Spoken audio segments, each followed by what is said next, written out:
What's up, guys? Danny here from the Lasercast, and if it's Wednesday, I'm talking to you about Tuesday night's episode of Chucky on USA and SYFY.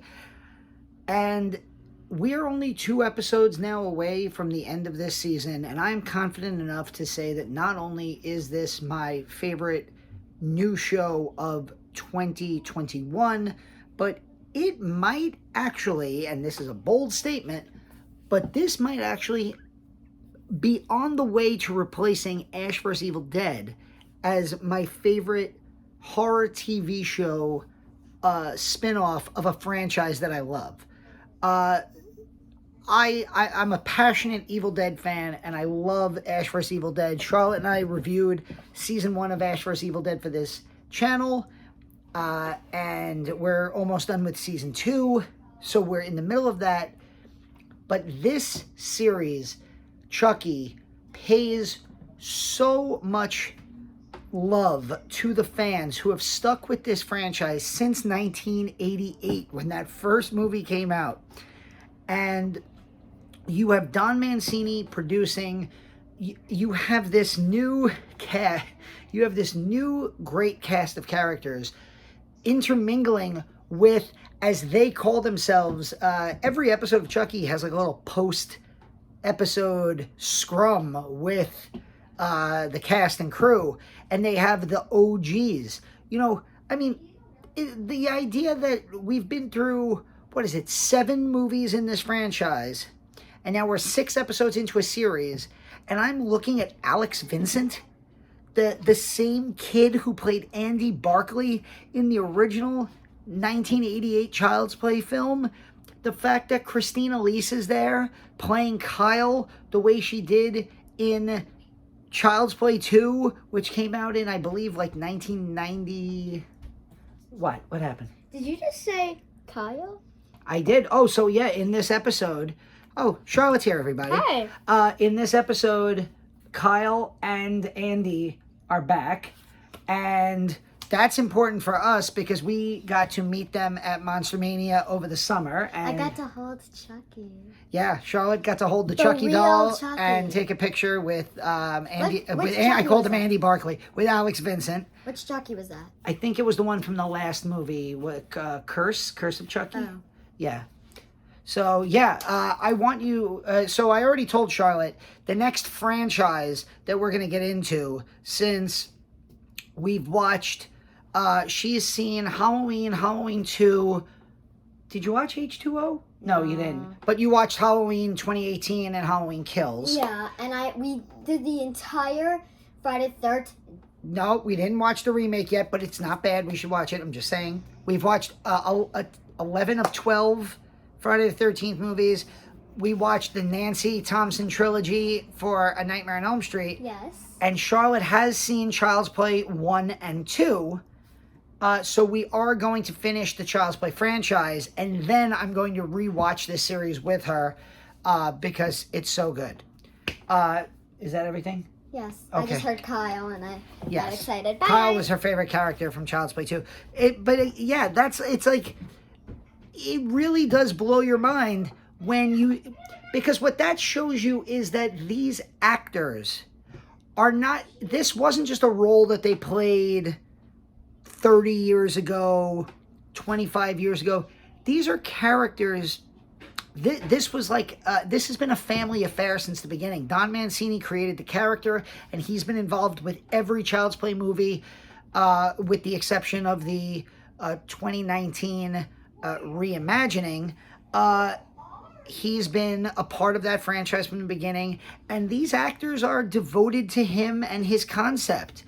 To see, obviously, Fiona Dourif got involved with Curse of Chucky and Cult of Chucky. She's Brad Dourif's daughter, of course. Then there's, Jennifer Tilly, who helped really revitalize the series with Bride of Chucky. My first job was working at the movie theater, a UA movie theater in my neighborhood when I was 16 years old in 1998. And I remember every time I had a break, when that movie was out, I would sit in Bride of Chucky, laughing hysterically. And that movie, I think more than any other in the franchise, aside from probably the first one, helped revitalize the franchise and set it in the direction that it would go in, where it kind of officially became... Bride of Chucky's almost like the Evil Dead 2, where it walks that line between horror movie and kind of, not slapstick, but dark comedy satire. And that would be the direction the rest of the franchise would go in. At least until Curse and Cult, which got back to the more darker aspects to it. But anyway, let's talk about this episode of Chucky. It's called Cape Queer. And part of that is because a large amount of this episode is spent with the characters watching and discussing Cape Fear, the 1992 version directed by Scorsese, starring Robert De Niro. This episode was written by Nick Ziegler and Sarah Acosta, directed by Samir Rahem. And no matter who is writing and directing these episodes, they just hit all the perfect beats. The new characters, these kids, these teenagers, Lexi, Jake, Devin, these are characters. I mean, I spoke to you a few episodes ago, and I said it's a little weird for me as a 39-year-old man to want a teenage girl to get a brutal death in a series, because Lexi was such a bitch character. And here we are a few episodes later, and she has really turned it around. Like, they've actually constructed an arc for her that is semi-redeeming. And I don't hate her anymore. And I think that she actually has a bond now with Jake and Devin. Jake and Devin get...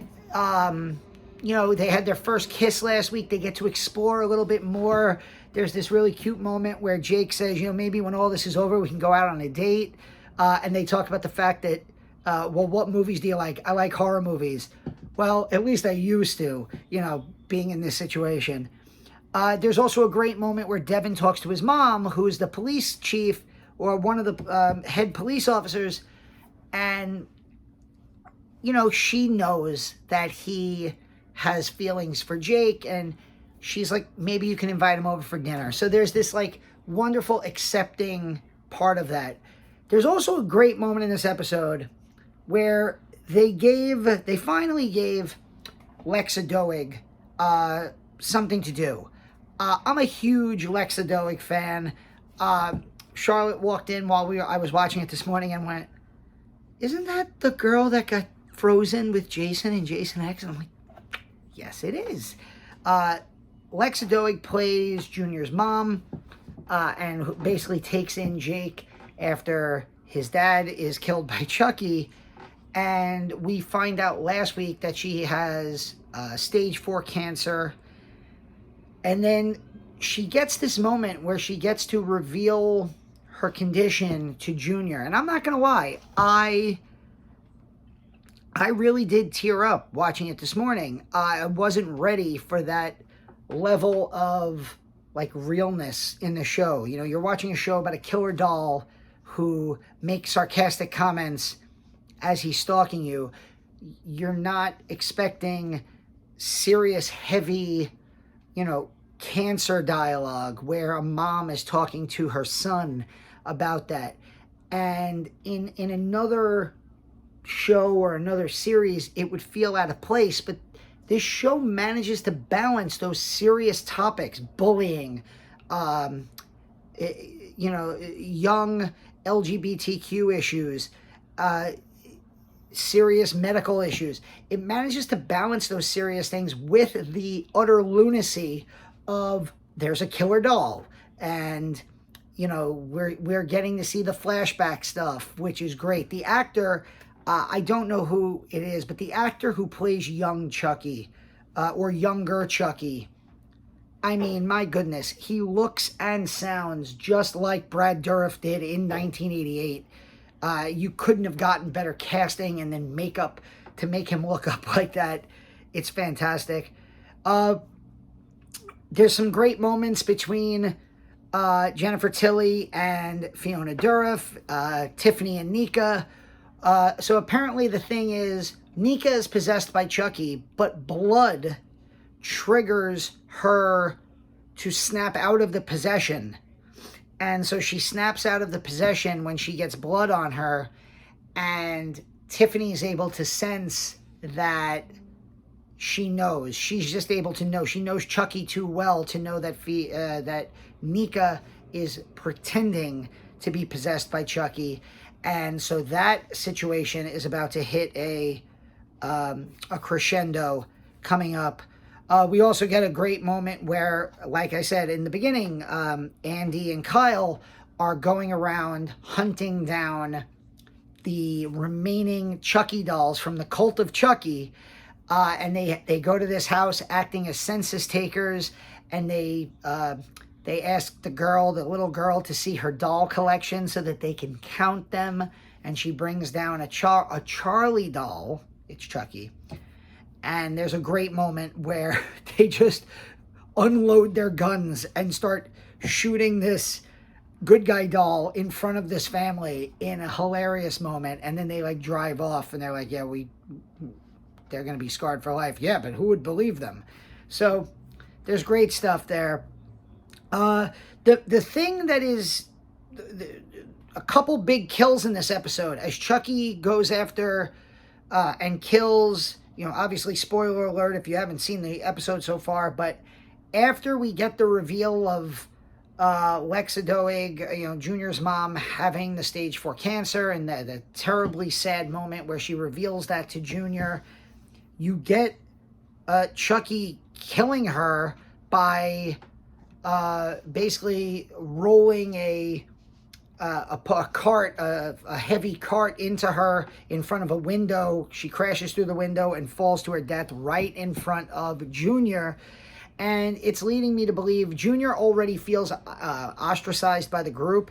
And it's leading me to think that not Jake, but Junior is going to be the one who either snaps and goes with Chucky, or has a major redemptive arc towards the end. I'm thinking it's the former rather than the latter, but we'll see what happens. And then Chucky continues his streak of parent killing. Remember, episode 1, he kills Jake's dad in the first episode by electrocuting him. He kills Junior's mom. And then at the end, Jake, Devin, and Lexi, they set a trap for Chucky. It does not work out. Devin's mom comes home, and Chucky's able to send her down a flight of stairs where she ends up getting her neck broken, and she dies. So that's 3 parents are being killed, and it's like, Chucky is now targeting the loved ones of these kids, and it really makes you wonder where exactly we're going. But one thing is for sure, there's 2 episodes left. We are going to have a convergence, because Kyle and Andy, they know Jake is dealing with the Chucky doll. They spoke to him on the phone, so they're coming to Hackensack. Tiffany is already in Hackensack. She just bought the Charles Lee Ray estate, and she's moving into Chucky's old house. So Tiffany and Nica are in Hackensack, and there's going to be a convergence of all of these characters very, very soon. There's only 2 episodes left, so I cannot wait to see where it goes. I love this series so much. It is such a joy to watch this. I feel like, as a horror fan, I brought this up a few weeks ago when they name-dropped Eddie Caputo in like a throwaway scene. There's fan service that feels forced. There's fan service that in some ways makes you roll your eyes. Like, oh God, they just want us to clap for that. This show manages to do fan service in the best possible way. Because it's rewarding you for being a fan of Chucky for over 30 years. You know, here I am 39 years old. Child's Play came out when I was 6. And so I've known Chucky as a character for 33 years. And I feel like my following of this character through 7 movies over the course of 30 plus years is being rewarded as I watch this show. And to take it even a step further, let's say you're not that fan. Let's say you're not the 39-year-old who's been following Chucky since you were 6. Or you're not that 40-something-year-old horror lifer. Let's say you're just a random person who wants to watch the new Chucky show on USA and SYFY. The show is just great. And the best part is it incorporates clips from all of the earlier movies because it's all Don Mancini stuff. So they can show you a clip of Kyle says, you know, he came after us when we were foster kids. And they can show a clip from Child's Play 2.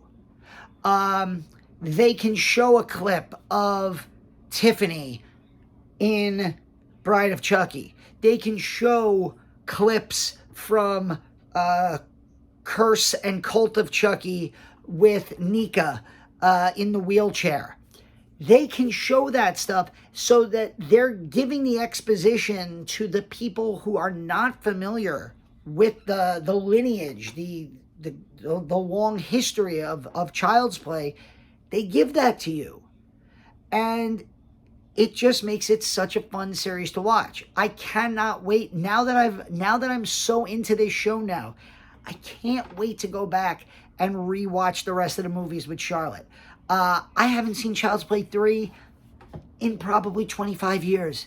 I think I only saw Seed of Chucky one time, and it was on like a burned DVD, probably in a year or so after it came out. It's gonna be like revisiting an old friend, and I can't wait to do it. And I'm so thankful that this series is out. Chucky is on USA and SYFY every Tuesday night at 10 o'clock. What do you think of this show? Do you love it as much as I do? Am I just, gushing over a show that's not that good? You tell me. Leave me a message in the comments. Let me know. I know that I got a few people who follow this show with me, and we chat in the comments. So let me know what you thought. We got some great stuff up on the channel now. Charlotte and I are going to watch Behind the Monsters on Shudder tonight because it's Wednesday, and we will get our review up very, very soon, as probably later tonight or tomorrow. And this has been Danny from the Lasercast. We'll see you very soon.